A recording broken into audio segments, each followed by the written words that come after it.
ವಿಜಯಪುರ ಜಿಲ್ಲೆ ಮುದ್ದೇಬಿಹಾಳ ತಾಲೂಕಿನ ವ್ಯಾಪ್ತಿಯಲ್ಲಿ ಗೆದ್ದಲಮರಿ ಹೊಲದಲ್ಲಿ ಒಂದು ಮಹಿಳೆಯ ಕೊಲೆಯಾಗಿದ್ದು 20 ಮೀಟರ್ ದೂರದಲ್ಲೇ ಆಕೆಯ ಪತಿ ಕೂಡ ನೇಣು ಬಿಗಿದ ಸ್ಥಿತಿಯಲ್ಲಿ ಪತ್ತೆಯಾಗಿರುವುದು. ಆತನನ್ನ 30 ವರ್ಷದ ಸಿದ್ದಪ್ಪ ಹಾಗೂ ಆತನ ಪತ್ನಿ 28 ವರ್ಷದ ಮೇಘ ಹಾಗೂ ಮಂಗಮ್ಮ ಅಂತ ಗುರುತಿಸಲಾಗಿದೆ.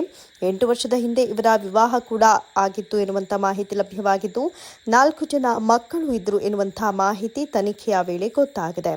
ಇನ್ನು ಈ ಒಂದು ಸಾವಿಗೆ ನಿಖರ ಕಾರಣ ಇನ್ನೂ ತಿಳಿದು ಬಂದಿಲ್ಲ. ಇನ್ನು ಈಗಾಗಲೇ ಮೃತದೇಹಗಳನ್ನು ಹತ್ತಿರದ ಸರ್ಕಾರಿ ಹಾಸ್ಪಿಟಲ್ಗೆ ರವಾನಿಸಲಾಗಿದ್ದು ಈ ಸಾವಿನ ವಿಚಾರ ಕುರಿತು ಹೆಚ್ಚಿನ ಮಾಹಿತಿಯನ್ನು ಇನ್ನಷ್ಟೇ ತನಿಖೆಯಿಂದ ಗೊತ್ತಾಗಬೇಕಾಗಿದೆ.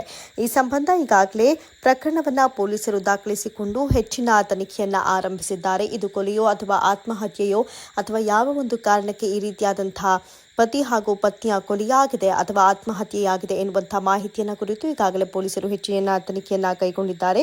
ವಿಚಾರಕ್ಕೆ ಸಂಬಂಧಪಟ್ಟಂತೆ ಈಗಾಗಲೇ ಪೊಲೀಸ್ ಠಾಣೆಯಲ್ಲಿ ಪ್ರಕರಣ ದಾಖಲಾಗಿದೆ. Public news 6 channel Vijayapura. Vijayapura ಜಿಲ್ಲೆಯ ಮುದ್ದೇಬಿಹಾಳ ಪೊಲೀಸ್ ಠಾಣಾ ವ್ಯಾಪ್ತಿಯ ಗೆದ್ದಲಮರಿ ಅನ್ನುವಂಥ ಒಂದು ಊರು ಇದು. ಈ ಊರಿನಿಂದ ಸುಮಾರು ಒಂದು 2-3 ಕಿಲೋಮೀಟರ್ ದೂರದಲ್ಲಿರುವಂತಹ ಹೊಲದಲ್ಲಿ ನಿನ್ನೆ ಒಂದು ಕುತ್ತಿಗೆ ಹಿಚ್ಚಿ ಸಾಯಿಸಿರುವಂಥ ಒಂದು ಮಹಿಳೆಯ ಬಾಡಿ ಮತ್ತು ಅದರಿಂದ ಒಂದು 20 ಮೀಟರ್ ದೂರದಲ್ಲಿರುವಂಥ ಒಂದು ಬೇವಿನ ಮರಕ್ಕೆ ಆಕೆಯ ಗಂಡ ನೇಣು ಹಾಕಿದಂಥ ಪರಿಸ್ಥಿತಿಯಲ್ಲಿ ಕಂಡು ಬಂದಿದೆ. ಆತನ ಹೆಸರು ಸಿದ್ದಪ್ಪ ಅಂತಂತ ಹೇಳಿ, ಸುಮಾರು 30 ವರ್ಷ ವಯಸ್ಸು, ಮತ್ತು ಆಕೆ ಹೆಂಡತಿ ಹೆಸರು ಮೇಘ ಮತ್ತು ಮಂಗಮ್ಮ ಅಂತಲೂ ಕರೀತಾರೆ. ಅವಳಿಗೂ ಕೂಡ ಸುಮಾರು 26ರಿಂದ 28 ವರ್ಷ ವಯಸ್ಸು. 8 ವರ್ಷಗಳ ಹಿಂದೆ ಮದುವೆ ಆಗಿದೆ. 4 ಜನ ಮಕ್ಕಳಿದ್ದಾರೆ. ಅವಳು ಹುಣಸಗಿ ತಾಲೂಕಿನವಳು. ಇದು ಸೀನ್ ಆಫ್ ಕ್ರೈಮು. ನಿನ್ನೆ ಸೋಕೋ ಆಫೀಸರ್ಸು ಮತ್ತು ಎಲ್ಲ ನಮ್ಮ ತನಿಖಾ ತಂಡ ಭೇಟಿ ಕೊಟ್ಟು ಪ್ರೊಸೀಜರ್ ಪ್ರಕಾರ ಎಲ್ಲವನ್ನು ಕಲೆಕ್ಟ್ ಮಾಡಿದೆ. ಈಗಾಗಲೇ ಮೃತರ ದೇಹಗಳನ್ನು BLD ಹಾಸ್ಪಿಟ್ಲಿಗೆ ಶಿಫ್ಟ್ ಮಾಡಲಾಗಿದೆ. ಪೋಸ್ಟ್ಮಾರ್ಟಮ್ ರಿಪೋರ್ಟು ಕೂಡ ಪೋಸ್ಟ್ಮಾರ್ಟಮ್ ಮಾಡಿ ಬಾಡಿನ ಹ್ಯಾಂಡ್ ಓವರ್ ಮಾಡಲಾಗುವುದು. ಸೊ ಈ ಸಾವಿಗೆ ಕಾರಣ ಏನು ಅಂತಂತ ಹೇಳಿ ತನಿಖೆಯಲ್ಲಿ ನಮಗೆ ಗೊತ್ತಾಗುತ್ತೆ.